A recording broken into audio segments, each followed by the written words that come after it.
And we are back. How is everybody doing? How have you been holding up over these many months? Have you been keeping yourself busy, listening to music, watching endless amounts of TV and Netflix? It's been crazy the last few months. But let's get back to normal. Recently, well, not too recently, I had the pleasure of chatting with Australian musician Vance Joy via video conference from his cozy little space in Barcelona. Well, the actual interview was conducted back in July, but we actually thought we lost the information due to a computer corruption issue. After some ninja-like recovery recently, we were able to retrieve it. So, without further ado, here is my conversation with the wonderfully humble Vance Joy. Hey, Jamie. Sorry for that. I was just grabbing a water. No, that's totally good. That's totally fine. You got to stay hydrated. Exactly. Numero uno on the list, staying hydrated for sure. Yes. It's very important. The older I get, the more I realize that. I guess we'll kick things off here. I'm sure you've got about 75 of these things in a row. No, actually not too many. But yes, whenever you're ready, I'm good. Yeah, for sure. So I guess I'll start off how have you been doing through this whole pandemic, insane craziness?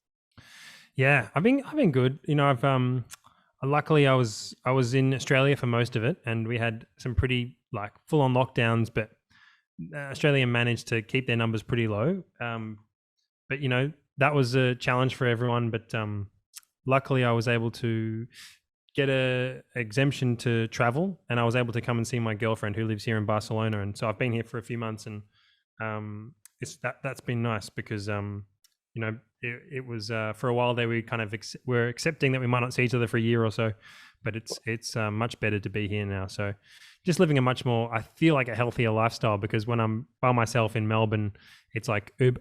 Honestly, some days I would order Uber Eats for breakfast, lunch, and dinner. So now I'm I feel like I'm operating at a better level, even just healthier level. So yeah, that's good. I was actually going to ask you what drew you to Barcelona, but that makes sense. You're going there to be with your girlfriend. That's an optimum situation. It would have been quite tough to be a year or however long without going to see one another. So that's got to be nice. 100%. Yeah, it's been nice, and my Spanish sucks, and I need to get a tutor, but I'm ready to be based here for a while and just to see what life is like. And now that I can write songs on Zoom, and I don't necessarily need to be over in different countries to make things happen, it's good. Perfect. And with the sort of forced downtime, how do you feel like that sort of affected you? You're away from the tours and the sort of the hectic, schedules of, where's your next show or where are you going to be during this time? You're sort of fixed in one place. Has that sort of been, made you find new hobbies and interests and stuff to fill your time? Yeah, for sure. I really, I think I'm someone that if I don't have to, when I have empty days, and I'm pretty good at filling them and not feeling too bored. I think if I've got a good book or a good series, or even just a bike or whatever, I feel like I'll happily fill in the time. And so that was last year was so much of that, and I kind of loved that stillness that was available, because usually I'd be in Melbourne for 1 or 2 months and then be back on the road, and things would it was always I'd be home, but then doing the kind of farewell dinners and stuff, and I would never have to really settle down. So yeah, it was nice to be settled, and I got to actually buy some proper furniture for my house in Melbourne. I bought a proper table and a nicer couch and a carpet, all these kind of things that made the house less soulless. And actually, I was just okay, well, piece by piece, we're making this place, much more comfortable. So those little things happen. And I feel like just the shake up of the priorities, I mean, I'm sure the world will go back to some kind of similar way to what it was, and the race continues, but I don't know, you don't have to do the race. I feel like I'm just let's just book a family holiday and all go somewhere for a month when we can, and for longer, whatever, who cares? Yeah. Who knows what's going to happen? So I know it's, if you have the luxury to do something like that, I feel like you got to do it, because I don't know what really beats that. Being it's lovely to tour, but being on a 3-month tour is also why would I go on 3 months and not see anyone? Yeah, yeah, I don't know.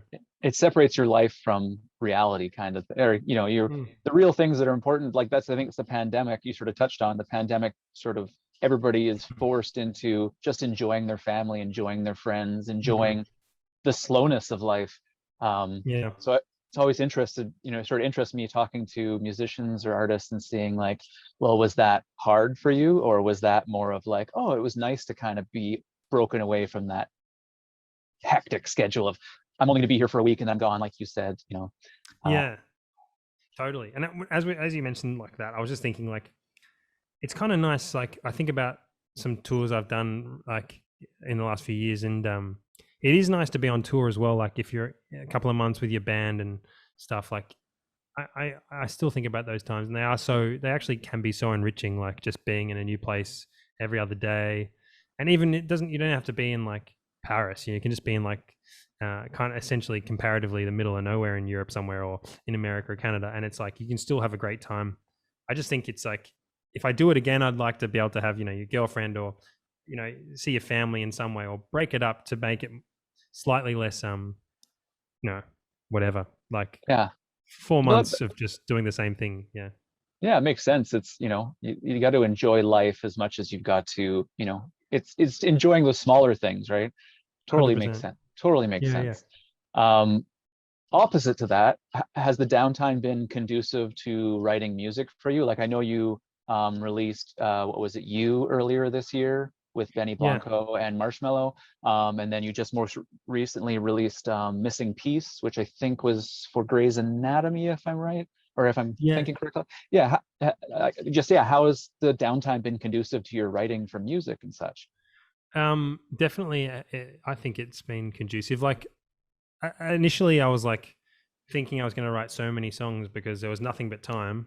And I just bought a little piano to put in my front room and just be like, okay, I'm going to lock myself in here and just write so many songs. But that didn't really eventuate. I just kind of, like went skateboarding and like maybe just had a little play, a little dink around on the piano and just mucked around. But Yeah, I think it was, I don't know, like I still came away with a couple of songs from that kind of like 6 month period where it was kind of really quiet.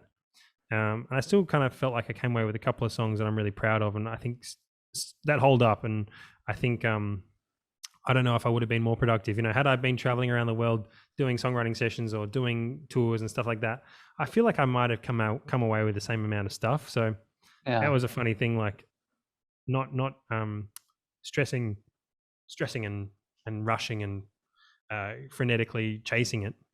The songs still came along in their own time. I think that's yeah, always the way. Like it's hard to. I just feel like you just show up and try and write some songs, and every now and then you write a decent one, and it's like when you do write a decent one or a good one, you're like, oh, that is awesome, and it feels so good when you finally do. But most of the time, you're just trying things, and a lot of the time, it doesn't work. But that's the way it is. That's the nature of the beast, and that's why it's almost like addictive. You just want to write a yeah. song, and the more I do it, the less I know how to do it. It's funny. Like I'm like I kind of know how to do it, but I don't know. It's such a mysterious thing.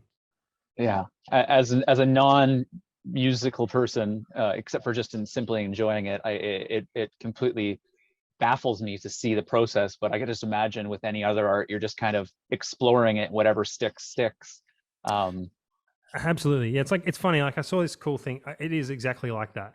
You're just trying things, and every now and then it goes, "Oh, that feels kind of right," yeah, and you just stumble onto it. But I saw this thing. It was like an Alan Watts quote, and it was like, being totally involved in an activity, and just and then understanding that it's just play. It's just playing, and it is like a lot of the time it is just mucking around and playing. It's funny. Sometimes I can lose sense of that because you might have like your manager being like, you got a yeah, songwriting session tomorrow, and it's like it starts at 12 p.m. Be there on time, and it's like okay. But when we get there, we're just mucking around and talking shit and making up a yeah, song. It's like it's so funny to put it around that, but at its heart, it's just like wandering around your house playing guitar and making weird noises. So yeah, it is just play. It's playful stuff. yeah. It's trying to sort of encompass that exploration into some sort of bubble that I Mm. imagine is a whole separate beast from just the exploration. Um, with that song You that you released with Benny Blanco and Marshmello, how did that sort of joint effort? Did you guys do that over Zoom or? That one was a bit of a, like, the way it came together was kind of unlikely, and I had no idea the way that the life cycle of this song, or the way it came about, I was kind of surprising to me. Basically, I went into a songwriting session in early 2019 with a great songwriter called Blake Slatkin, and also another great songwriter called Caroline Pinnell, and we all got along really well, and we just hung out for the day, and we wrote this song called You. And then Benny is a friend of Blake, and Benny heard the song and he liked it, but he was basically, all I heard was a couple of weeks later, Benny loves that song. He wants to kind of work with it. And then like a year later, maybe 6 months after that, I heard, oh, apparently Marshmello and Benny are working on the song. That's what my A&R guy said. And I was like, wow, okay. Like Benny, like hit maker, like legendary, songwriter. And then Marshmello, who's like the biggest DJ in the world. And I was like, well, if that happens, that's a dream come true. And then, but also like I had no expectation that it would come to anything. Like some of these things kind of happen, or sometimes they don't happen. Like opportunities come along and you're in the running for maybe being featured on a track and it doesn't happen. So I was just open to it not necessarily happening. Yeah. But then another 6 months after that, I got a message from my A&R guy. It was the song. They'd cut out all the boring bits, or at least like the less strong bits, less memorable parts, and they'd put in this beautiful instrumental chorus. And I was like, wow, this is cool. So I really I was just kind of like, I did one day in 2019, and then 2 years later it was like, here's the song. And I was like, wow, it's like you plant a seed and I'm so glad it just grows. And I'm so glad it just it came about, because Benny's a good friend of mine. I've worked a couple of times with him, and some days we write a song. We actually wrote Fire in the Flood together, which is a song from my first album. And then we tried a couple more times, and we didn't quite come up with a song. Like we just hung out all day, and the song never got written, but we enjoyed hanging out with each other. But yeah, we kind of, it's just nice. It's nice that we had a song together, I think, after a few attempts and one song, so I feel like it's a bonding experience in a way. Yeah. That's very cool. That's very cool how you just kind of, like you said, you planted that seed, and then just all of a sudden, there's other things going on, and then poof, for you, couple of years later, this beautiful song emerges. I love that song. Thank you. Yeah, it's nice. It's crazy how it comes together, and you can feel you in it, obviously, but you can also feel the influence and from both of them. It's just ties so nicely together. It's cool. I love the idea of that happening. So who knows? And it's kind of interesting the way I never would have thought when I started out that something like that was possible in the same kind of way. It's very cool. It's just to see the way that it's songwriting. I'm sure it's always kind of been that way, but it's evolved a little bit differently for me anyway in the last 4 or 5 years with collaborating with people. Oh yeah, very cool.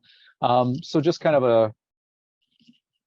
a question here about, so I've seen you, like, I know probably a dozen or more times live. Originally back in 2014, opening for Young the Giant 2 nights in Vancouver at the Commodore, then opening for Taylor Swift on the 1989 World Tour, and then obviously more currently, current huge headlining shows of your own.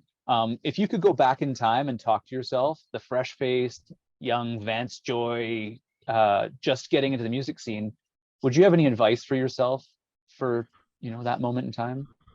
Yeah, I don't know. I mean, it's funny because everything probably felt a bit scarier and like a bigger deal then. So even just saying no to things was scarier. Like if the record label was like, they really want you to do this thing, and you'd be like, oh, I don't know. And I used to, and I'm probably still do this a little bit, but I feel like I would, try and make people happy, or, try and say what you think people want to hear. But sometimes you just got to say, oh, and eventually my manager would coax it out of me what I really thought. Yeah. And it'd be fine. You say, oh, I don't want to do that, or I don't really like that song. I don't want to sing it, or whatever. Yeah. I definitely think I was a little bit closed off to the possibility of co-writing with people when I was releasing my first album. And maybe that was important because it's nice to just have that burden on your own shoulders, or just to be totally relying on yourself to come out with the songs. And maybe that brings out the best in you. So I don't know if I would change anything. It's almost like just hypotheticals. Like if I had spoken to myself, or if I had that bit of advice, which was like, co-writing isn't necessarily evil. It's just you find the right people to co-write with, and maybe you write a song that you still love. I think I Yeah. didn't quite understand that as a possibility at that point. Okay. But I don't know if I'd change it or anything, or if I would really want myself to have done anything differently. But just hypothetical, it's interesting to think about. Yeah, for sure. No, that's a great answer. I think that applies for everything outside of music, just everything. Just just don't be so cautious of things. Can sometimes lead to good things.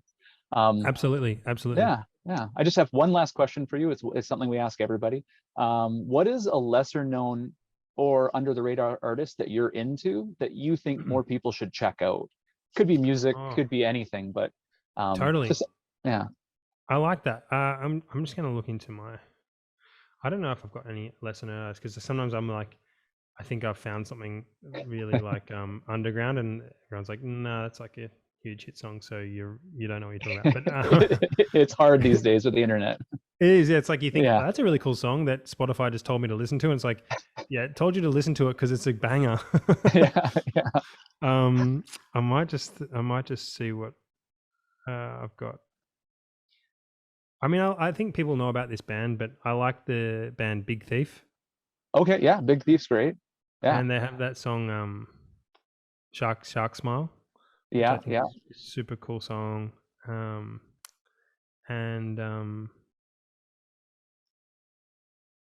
It's always a tough one. Oh, it's all like, I have to say, I really like the band, and also maybe not that underground, but from Australia, Dope Lemon. It's the side project, or just a band that has Angus Stone from Angus and Julia Stone, and some beautiful songs. Yeah, Dope Lemon, and there's a song called Uptown Folks, which is really cool. I highly recommend. They got some great tunes. Uptown Folks is a really, really rad tune. Perfect. Yeah, I'm gonna check them out. That's awesome. I appreciate that. That's awesome. My pleasure. It's nice to get a recommendation every now and then for music, because I don't know, I'm always staring blankly at things, trying to search something, and I don't know what to type in. It's hard, and then you let Spotify or whatever sort of dictate what your next song is, and you're just listening to the same thing over and over again eventually. Yeah, exactly. Yeah, it's nice to get recommendations, but I truly appreciate it. I guess we'll wrap this up. I let you get on to your next one. Like I said, I truly appreciate your time, and I wish you the best on your next adventure, and I hope we see you in Vancouver at the Commodore or somewhere else in the near future once things open up again. That would be a dream. Yeah, I'm looking forward to that too. Thanks, Jamie. Pleasure talking to you, mate. Pleasure talking to you. Have a good day. Champion. Thanks, mate. Thanks. Bye. Well, I think that went very well. I'd like to take a moment and thank Vance for his time. It's nice to get back on the horse and talk to some people in the music industry. For everybody else there listening, don't forget to love, live, and rock and roll.